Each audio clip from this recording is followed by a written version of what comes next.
Assalamualaikum warahmatullahi wabarakatuh. Kami dari kelompok 4 yang beranggotakan saya sendiri Kirana Wahyu, ada Rama Ramadhani, ada Rika Yulianti, dan yang terakhir ada Fahad Rumi. Hari ini kami akan membawakan materi yang berjudul Perencanaan Substansi Pendidikan Non-Formal. Materi yang pertama akan dibacakan oleh Rahma Ramadhani. Yang pertama ada perumusan tujuan program. Tujuan program merupakan suatu hal yang paling penting. Yang pertama yang harus dikembangkan dalam proses perencanaan pada program pendidikan non-formal itu. Menurut Kafarela tahun 2002, tujuan program menyediakan pernyataan yang jelas dari hasil yang diharapkan untuk dicapai melalui kegiatan pendidikan non-formal. Menurut Kafarela tahun 2002, tujuan program menyediakan pernyataan yang jelas dari hasil yang diharapkan untuk dicapai melalui kegiatan pendidikan non-formal dan sekaligus menjadi dasar untuk merumuskan rencana pembelajaran, mengkonkretkan pencapaian tujuan untuk pengembangan rencana transfer pembelajaran, dan mengarahkan program untuk dievaluasi. Tujuan program juga memiliki 3 tipe. Yang pertama, untuk mengembangkan individu, yang kedua mengembangkan organisasi, yang ketiga mengembangkan masyarakat. Kafarela tahun 2002 juga memberikan contoh mengenai ketiga tujuan tersebut. Yang pertama ada perubahan individual. Contohnya itu untuk menyediakan suatu kelompok dukungan untuk orang dewasa dengan penyakit, kesulitan mengontrol tindakannya dengan 3 outcome. Yang pertama itu pengetahuan mengenai kondisi mereka. Yang kedua kesempatan untuk menyatakan perasaan mengenai kehidupan orang dengan penyakit tersebut. Dan yang ketiga, waktu untuk berbagai apa yang mereka lakukan untuk membantu diri mereka sendiri terkait dengan peran kehidupan orang dewasa. Yang kedua ada perubahan organisasi. Contoh dari tujuan ini yaitu menyediakan suatu program pelatihan mengenai 2 paket software baru untuk semua staf yang akan dicapai mereka dalam jabatan 6 bulanan. 2 outcome yang diharapkan sebagai hasil dari program ini. Yang pertama, staf dapat mendemonstrasikan apa yang mereka ketahui, bagaimana menggunakan paket baru tersebut. Dan yang kedua, manajer akan mengembangkan petunjuk operasional yang jelas dan menyatakan bagaimana kedua paket ini akan diintegrasikan ke dalam sistem kerja yang ada. Yang terakhir ada perubahan masyarakat. Contoh dari tujuan ini seperti program workshop 2 hari untuk ke arah pemimpin semua segmen di masyarakat, misal aparat pemerintah, pemilik usaha, kepala sekolah, dan agensi sosial mengenai bagaimana mengatasi kekerasan dalam masyarakat. Outcome utama yang diharapkan adalah tema lintas organisasi dapat terbentuk, yang selanjutnya akan dapat menyediakan kepemimpinan untuk keputusan dan tindakan-tindakan di masa depan yang terkait dengan pengontrolan dan pencegahan tindakan kekerasan dalam berbagai hal. Selanjutnya, Kafarela juga menyatakan bahwa tujuan program yang jelas memiliki karakteristik. Yang pertama, tujuan program adalah secara esensial rasional dan mengandung suatu pola logis mengenai program pendidikan. Pada karakteristik ini, realitasnya ini tidak berarti bahwa tujuan program mampu atau dapat mendeskripsikan semua outcome yang mungkin dari program pendidikan selama kurang waktu tertentu. Yang kedua, tujuan program yang baik adalah konkret dan praktis. Pada karakteristik ini sebagai arahan praktis untuk tindakan.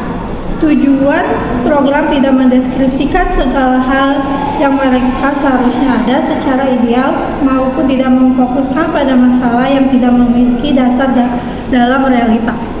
Yang ketiga ada tujuan program yang baik adalah diskriminatif. Pada tujuan ini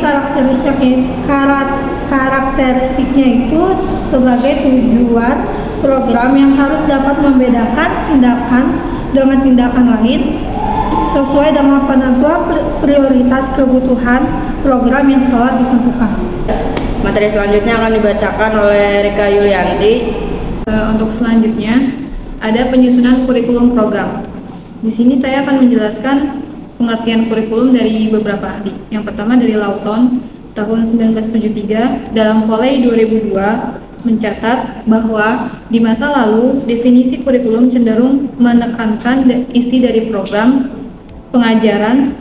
Sekarang kurikulum lebih banyak lagi cenderung mendefinisikan dalam konteks situasi. Dalam pendapatnya Griffin 1978, kurikulum mengacu pada keseluruhan rentang pendidikan, praktik atau pengalaman belajar merangkum masalah. Selanjutnya kurikulum pun dapat dimaknai secara umum atau luas, yaitu kurikulum sebagai suatu aktivis studi, yaitu semua aktivitas institusi pendidikan.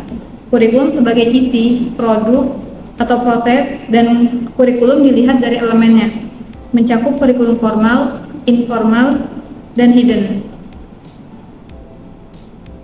Selanjutnya, kurikulum dapat diartikan sebagai serangkaian materi pembelajaran yang harus bermakna dan relevan dengan topik. Kurikulum disusun berdasarkan pada pemahaman bahwa proses pendidikan terjadi di antara peserta didik dan pendidik dalam suatu proses interaksi edukasi. Untuk selanjutnya ada yang harus dipertimbangkan dalam penyusunan kurikulum oleh para perencana pendidikan nonformal, yaitu ada faktor filosofis, faktor sosial, faktor politik, permintaan kebutuhan, sumber daya, program yang disarankan, faktor psikologis, permintaan nyata, kurikulum aktual, dan evaluasi. Materi selanjutnya akan dibacakan oleh Farhat Rumi Palevi. Selanjutnya ada penentuan tenaga pendidikan. Tenaga pendidik dalam proses penentuan program merupakan salah satu aspek penting yang sangat dibutuhkan dalam pelaksanaan program pendidikan nonformal. Pendidikan merupakan salah satu komponen utama terjadi proses pendidikan yang memainkan peran strategis untuk menjamin tercapainya tujuan pendidikan. Selanjutnya ada penentuan metode pembelajaran. Metode pendidikan perlu direncanakan dengan baik guna terlaksana proses pendidikan yang efisien dan efektif. Pada prinsipnya, penggunaan metode pembelajaran harus menyesuaikan dengan tujuan pendidikan yang telah ditentukan dan memiliki kesesuaian dengan substansi pendidikan yang akan diajarkan kepada peserta didik. Selanjutnya ada pendapat Kordar 2002 memberikan 4 gaya belajar peserta didik, yaitu yang pertama gaya belajar aktivis, yang kedua gaya belajar teoritis, yang ketiga gaya belajar reflektor, yang keempat gaya belajar pragmatis. Selanjutnya ada perumusan proses pembelajaran. Dalam aspek proses pembelajaran terdapat pemikiran mengenai bagaimana proses transfer pendidikan harus dilakukan agar kegiatan pembelajaran dapat berjalan dengan efektif dan akuntabel. Interaksi antara pendidik dan peserta didik yang dimaksud untuk mentransfer dan merekonstruksi pengetahuan, keterampilan, dan sikap pada peserta didik harus dilakukan dalam suasana yang harmonis. Sekian pemaparan dari kelompok 4. Selanjutnya saya akan membacakan kesimpulan dari perencanaan substantif program PNF. Ada 3 rumusan tujuan program: 1. Perubahan individual, 2. Perubahan organisasi, 3. Masyarakat. Setelah itu ada penentuan tenaga pendidik, penentuan metode pembelajaran, dan perumusan proses pembelajaran. Sekian penyampaian materi dan kesimpulan dari kelompok 4. Sekian presentasi dari kelompok 4. Kurang lebihnya mohon maaf. Wassalamualaikum warahmatullahi wabarakatuh.